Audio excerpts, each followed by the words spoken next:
السلام عليكم ورحمة الله تعالى وبركاته. أهلا بكم في درس جديد من Object Oriented Programming. برمجة كائن توجه. في هذا الدرس سوف نشرح الأوفر رايدنج في السي شارب.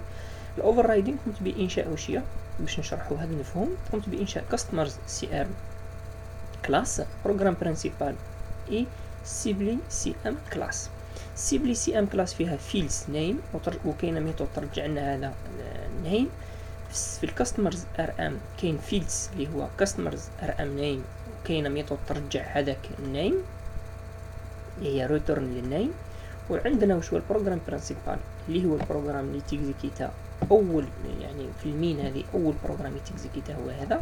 قمت بانشاء انستانس الاولى من الكلاس هذه وانستانس الثانيه اللي هي سيبلي سي ام من الكلاس سيبلي سي ام. دونك حنا باش نقوم بشرح مفهوم الاوفر رايدنج في السي شارب. الاوفر رايدنج اون جينيرال مفهوم ينطبق على لي فونكسيون. ايماجينو انا عندي هذه لا فونكسيون اللي هي الجيت نيم. هذه الجيت نيم هي فونكسيون نعملوا لها اوفر رايدنج. ما معنى نعملوا لها اوفر رايدنج؟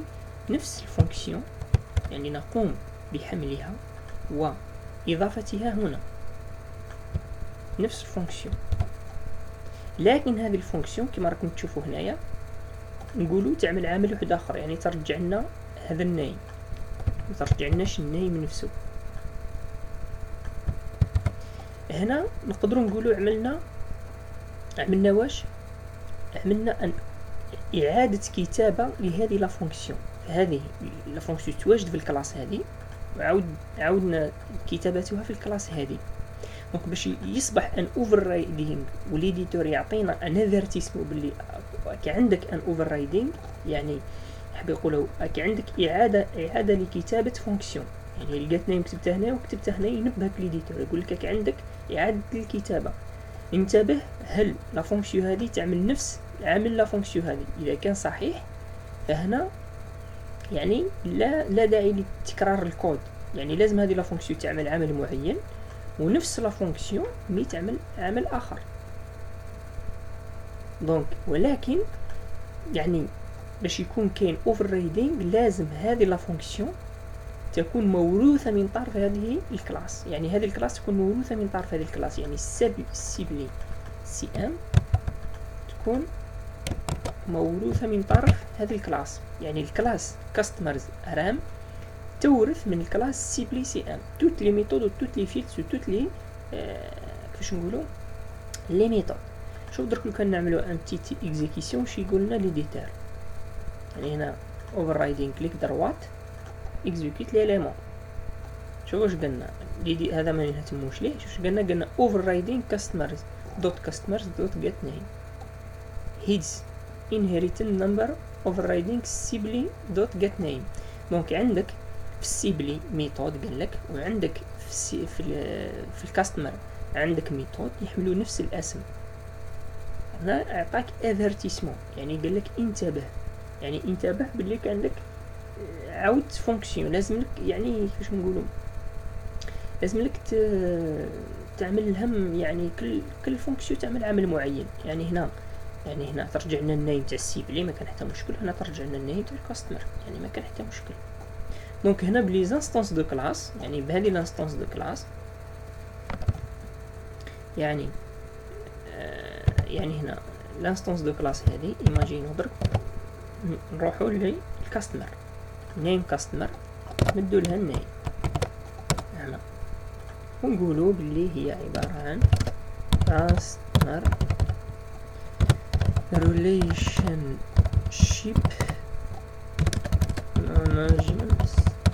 فوالا نفس الشيء هنايا في السيبلي الانستانس دو كلاس تاعها نروحو السيبلي نيم ونعطيو لها انا اسم اللي هي سيبلي مانجمنت. فوالا دونك هنا كون ندير باغ اكزومبل كونسول دوت رايت واش هي، حنا عملنا انيسياليزاسيون لا اكثر ولا اقل لمن اللي النيم تاع هذه الديبارتمون والنيم تاع هذه الديبارتمون سي سون دي ديبارتمون دون لونتربريز تاع تسير علاقه الزبائن ولا العملاء، وهنا يعني سيبليشن مانجمنت ان اوتر ديبارتمون. دونك سي سون ديبارتمون ينتميو لنفس لونتربريز. دونك هنا كما قلت يعني النايم هذه لقات نايم هي فونكسيون، هذه لقات نايم تتواجد هنا وتتواجد هنا، يعني حنا جوست نعيطو لقات نايم اون فوا باواه بلانستونس دو كلاس هذيا. الانستونس دو كلاس هذيا من الكلاس سيبلي، و ان اوتر فوا نعيطو لها بالكاستمرز. الكاستمرز دوت get name سي ان فونكسيون عادي جدا. وهنا ما ننساوش نديرو كونكاتيناسيون، يعني شي عملنا صوت طلالي جوج تنظيم للكود. فوالا هذا الشكل. هنا نسيو نيكزيكيتي ونشوفو ترى اش النتائج. فوالا هاك تشوفو كاستمر ريليشنشيب مانجمنت سيبليشن مانجمنت. يعني هنا واش درنا؟ عملنا لافيشاج. هنا عملنا لافيشاج هذه اللي هي تاع الكاستمر، اللي هي هذه كاستمر ريليشنشيب مانجمنت. وهنا سيبليشن مانجمنت اللي هي سيبليشن مانجمنت تاع الدوزيام. دونك جات نيم نفس لا فونكسيون. دونك نفس لا فونكسيون. واش معناتها نفس لا فونكسيون؟ نفس لا فونكسيون مي هذه تعمل عامل معين، يعني قامت بإرجاع هذه القيمة، ولا هذه جات نيم، والجات نيم نفسها بعد رجعت لنا النوتر فالور اللي هي سيبليشن مانجمنت. دونك نفس فونكسيون عملت عملين مختلفين، ونفس فونكسيون تتواجد في كيفاش نقولوا في دو كلاس ديفيرون. هذه كلاس كاستمرز وهذه كلاس سيبلي. جات نيم ايسي هنا تعمل عمل معين وهنا تعمل عمل معين، وهذا ما يسمى بالاوفر رايدنج في لي كلاس، يعني باستعمال لي فونكسيون.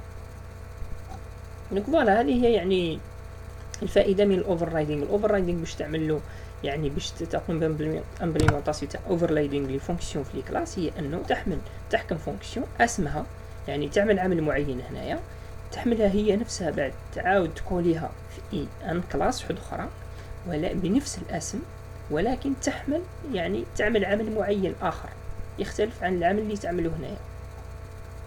هذا هو الاوفر رايدنج في لا بروغراماسيون اورينتي اوبجي في سي شارب وفي لغات البرمجه اوسي. نتلاقاو في دروس اخرى بتفاصيل اكثر عن السي شارب.